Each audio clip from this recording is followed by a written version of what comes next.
Ваш ребенок может легко запоминать стихотворение, песенку или даже рекламу, но не помнить, что он ел вчера и где был.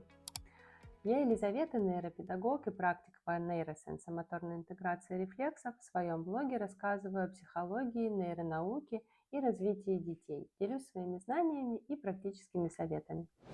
Давайте разберемся, в чем могут быть причины. Во-первых, нужно понимать, что существуют разные виды памяти. Эпизодическая память – это память о событиях, что было вчера. Она формируется через личный опыт и через эмоции и контекст. У детей до 7-8 лет эта память еще активно развивается, поэтому им трудно удерживать последовательность событий.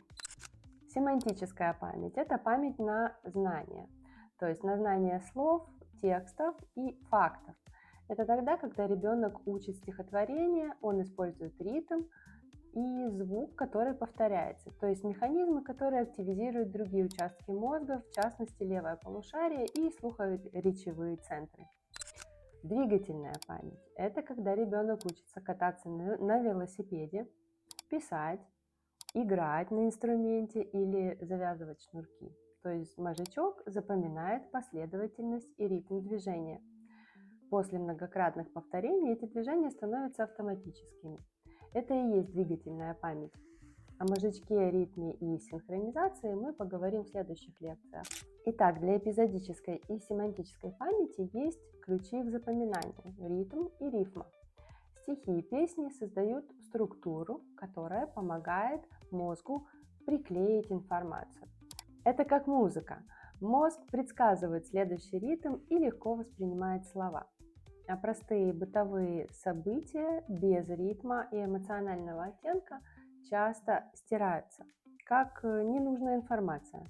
Эмоциональное значение очень важно. Ребенок запоминает то, что вызвало отклик, радость, удивление и смех. Если день прошел спокойно и без сильных эмоций, мозг просто не заметил эти события как важные для хранения. Что важно знать? Важно понимать зоны ближайшего развития, созревания определенных структур мозга.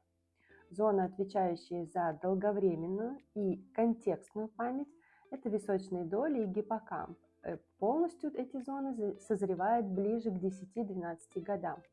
Поэтому у дошкольников и младших школьников память фрагментарна. Что может помогать нам развивать память? Можно обсуждать прошедший день. Перед сном, за ужином, что тебе понравилось сегодня больше всего. Можно создавать эмоциональные якоря, делать фото, рисунки, маленькие ритуалы.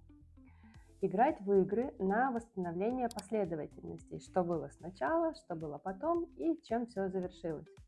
Использовать ритм и движение даже для бытовых вещей, песенки про утренние дела или считалочки.